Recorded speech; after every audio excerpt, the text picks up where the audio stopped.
Hello बच्चों, आज मैं इस वीडियो में आपका इनवर्स ट्रिग्नोमेट्री का पूरा रिवीजन करा दूंगा केवल 10 मिनट में। मैं आपको वो सारी इंपॉर्टेंट बातें बताऊंगा जिन्हें यूज करके आप इस टॉपिक के क्वेश्चंस इजीली सॉल्व कर पाएंगे। स्टार्ट करते हैं कुछ इंपॉर्टेंट डेफिनेशन से एंड देन हम कुछ इंपॉर्टेंट टेक्निक सीखेंगे जिससे आप क्वेश्चंस इजीली सॉल्व कर पाएंगे। सिंपल टर्म्स में समझते हैं domain, range and inverse trigonometric function के बारे में। हमें पता है ट्रिग्नोमेट्रिक फंक्शंस जैसे साइन एक्स में हम एंगल्स x इनपुट करते हैं और हमें एक न्यूमेरिकल वैल्यू y मिल जाती है। ये सभी इनपुट एंगल वैल्यूज x जिन पर हमारा फंक्शन डिफाइंड है, इन्हें उस फंक्शन की डोमेन कहते हैं और सभी आउटपुट वैल्यूज y को उस फंक्शन की रेंज कहते हैं। अब बच्चों, क्या ऐसा कोई फंक्शन भी होता है जिसमें हम न्यूमेरिकल वैल्यूज इनपुट करें और आउटपुट हमें एक एंगल मिल जाए? जी हाँ, ऐसे फंक्शंस को इनवर्स ट्रिग्नोमेट्रिक फंक्शंस कहते हैं। इनवर्स ट्रिग्नोमेट्रिक फंक्शंस की डोमेन में न्यूमेरिकल वैल्यूज होती हैं और रेंज में एंगल्स होते हैं। अगर हम मैपिंग डिफाइन करें साइन फंक्शन की, तो देखिए इनपुट में हम दे रहे हैं एंगल्स जिन्हें हम x से डिनोट कर रहे हैं और हमें मिल रहा है आउटपुट में न्यूमेरिकल वैल्यूज जिसे हम y से डिनोट कर रहे हैं। इसी तरह इनवर्स फंक्शन जिसे हम साइन टू द पावर -1 से डिनोट करते हैं, इसकी मैपिंग होगी एज एन इनपुट हम यहां पर न्यूमेरिकल वैल्यूज डालेंगे एंड हमें एज एन आउटपुट मिलेगा एंगल। फंक्शंस डिफाइन करने की सबसे बड़ी कंडीशन है बच्चों कि डोमेन के किसी एक x वैल्यू के कॉरस्पॉन्डिंग रेंज में दो y वैल्यूज नहीं हो सकती, यानी किसी एक एंगल के लिए दो न्यूमेरिकल वैल्यूज नहीं आ सकती हैं। सिमिलरली इनवर्स ट्रिग्नोमेट्रिक फंक्शंस तभी डिफाइन होगा जब किसी एक न्यूमेरिकल वैल्यू के लिए दो एंगल्स नहीं आए, बट साइन इनवर्स 1 के लिए एंगल π/2 भी पॉसिबल है और 5π/2 भी पॉसिबल है। Therefore sine inverse x define करने के लिए हमें इसकी रेंज रेस्ट्रिक्ट करनी होगी so that there are no conflicts of multiple y values for same x value. इसीलिए बच्चों, साइन इनवर्स x की डोमेन -1 से 1 होती है और रेंज होती है हमारी फॉर एग्जाम्पल -3π/2 से -π/2 तक रेस्ट्रिक्टेड, या फिर -π/2 से π/2 तक, या फिर π/2 से 3π/2 तक एंड सो ऑन। आप इसी तरह रेस्ट्रिक्टेड रेंज में ही इनवर्स फंक्शन डिफाइन करते हैं। इनमें से -π/2 से π/2 वाली जो रेंज है बच्चों, उसे प्रिंसिपल वैल्यू ब्रांच कहते हैं। अब प्रिंसिपल वैल्यू ब्रांच क्या है? ये वो रेंज है जिसमें जो एंगल्स की वैल्यू हैं वो सबसे छोटी होती हैं। प्रिंसिपल वैल्यू ब्रांच में आने वाले सभी एंगल्स को principal value of inverse trigonometric function कहते हैं, यानी कि प्रिंसिपल वैल्यू किसी भी इनवर्स ट्रिग्नोमेट्रिक फंक्शन के लिए एंगल्स की सबसे छोटी वैल्यू होती है। फॉर एग्जांपल साइन इनवर्स 1/√2 की प्रिंसिपल वैल्यू होगी π/4, बिकॉज ये π/4 प्रिंसिपल वैल्यू ब्रांच -π/2 से π/2 के अंदर लाया करती है। बच्चों, नीचे टेबल में आपको इनवर्स ट्रिग्नोमेट्रिक फंक्शन, उनकी domain and principal value branch वाली रेंज दी गई है। इंपॉर्टेंट बात ये याद रखनी है कि cos inverse, sec inverse and cot inverse को एक साथ याद रखना है क्योंकि इनकी प्रिंसिपल वैल्यू ब्रांच की रेंज 0 से π वाली होती है। Sine inverse, cosec inverse and tan inverse को एक साथ याद रखना है। इनकी प्रिंसिपल ब्रांच जो होती है वो -π/2 से π/2 वाली होती है। ये बात बच्चों इसलिए इंपॉर्टेंट है क्योंकि अगर हम -x का इनवर्स ट्रिग्नोमेट्रिक फंक्शन कंसीडर करें तो cos inverse -x, sec inverse -x and cot inverse -x के लिए इन तीनों इनवर्स फंक्शन में माइनस साइन डायरेक्टली बाहर नहीं निकाल सकते। बाहर निकालने पर एक पाई की वैल्यू भी ऐड करनी होती है। वहीं sign inverse -x, cosec inverse -x and tan inverse -x in functions में नेगेटिव साइन डायरेक्टली बाहर निकाल सकते हैं। ये फॉर्मूले बहुत इंपॉर्टेंट है, इन्हें याद रखना है बच्चों। जितना सिंपल वे में याद रखोगे उतना ही आसान रहेगा। मैं कुछ और फॉर्मूले आपको बताता हूं और उनके इंपॉर्टेंट पॉइंट्स भी बताता हूं जो क्वेश्चन सॉल्व करने में आपको हेल्पफुल रहेंगे। नेक्स्ट सेट ऑफ फॉर्मूलाज में आप अगर इनवर्स ट्रिग्नोमेट्रिक फंक्शन के अंदर x की रेसिप्रोकल वैल्यू कंसीडर करते हैं तो ये वैल्यू सेम आएगी अगर आप x के रेसिप्रोकल की जगह बाहर के फंक्शन का रेसिप्रोकल ले लें।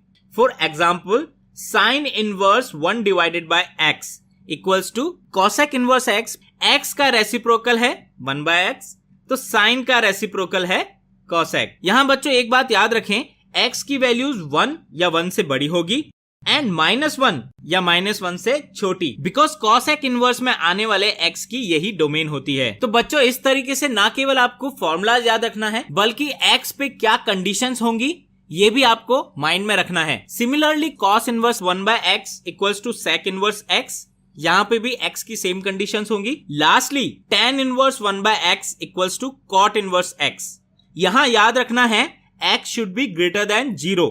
ये बात बहुत इंपॉर्टेंट है बच्चों, अगर x लेस देन 0 हुआ देन tan इनवर्स 1/x की वैल्यू होगी -π प्लस cot इनवर्स x। और कुछ इंपॉर्टेंट फॉर्मूले हैं, जल्दी से देख लेते हैं बच्चों। sin inverse x plus cos inverse x की वैल्यू π/2 होगी, tan inverse x plus cot inverse x की वैल्यू भी π/2 होगी। इसी तरह cosec inverse x plus sec inverse x की वैल्यू π/2 होगी। ये तीनों फॉर्मूले इंपॉर्टेंट हैं और स्ट्रेट फॉरवर्ड हैं। बच्चों इसके बाद आते हैं दो एंगल्स वाले फॉर्मूले। tan inverse x plus tan inverse y equals to tan inverse x plus y divided by 1 minus x times y।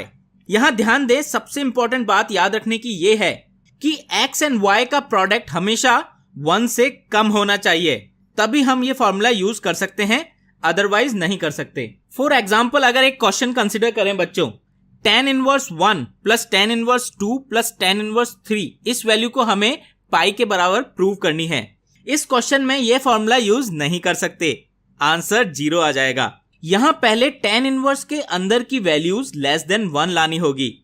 वो तब आएगी जब हम किसी तरह tan इनवर्स को cot इनवर्स में बदल दें और रेसिप्रोकल लेकर वापस से tan इनवर्स में कन्वर्ट कर दें। इसके लिए दो फॉर्मूले काम आएंगे जो हमने पहले देखे थे।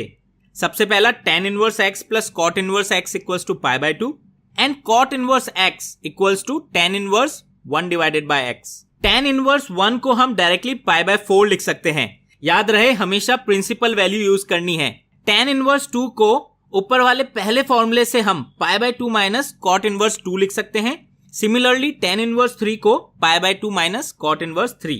अब हम लेफ्ट हैंड साइड में जो एडिशन है उसमें ये वैल्यूज रिप्लेस करके लिख सकते हैं π/4 plus π/2 minus cot inverse 2 plus π/2 minus cot inverse 3। अब बच्चों cot इनवर्स 2 को लिख सकते हैं सेकंड फॉर्मूले से tan inverse 1/2 and cot inverse 3 को लिख सकते हैं tan इनवर्स 1/3। तो बच्चों इस तरीके से हमारे पास लेफ्ट हैंड साइड की वैल्यू आएगी 5π/4 माइनस ब्रैकेट के अंदर tan inverse 1/2 plus tan inverse 1/3। अब क्योंकि हमारे x एंड y का प्रोडक्ट 1 से छोटा है, हम tan inverse x plus tan inverse y वाला फॉर्मूला लगा सकते हैं। ये फॉर्मूला यूज करके हमें वैल्यू मिलेगी 5π/4 minus tan inverse 1 divided by 2 plus 1 divided by 3 divided by 1 minus 1 divided by 2 times 1 divided by 3। और फर्दर सिंप्लीफाई करने पर हमें मिलेगा 5π/4 minus tan inverse 1 which is equals to 5π/4 minus π/4 equals to pi, जो कि हमारे राइट हैंड साइड की value है। और इस तरीके से हम इस क्वेश्चन को प्रूव कर देते हैं। इस तरह हमें फॉर्मूला लगाने से पहले उनकी इंपॉर्टेंट कंडीशंस भी याद रखनी है बच्चों। कुछ फॉर्मूले और हैं। tan inverse x minus tan inverse y की वैल्यू होगी tan inverse x minus y divided by 1 plus x times y।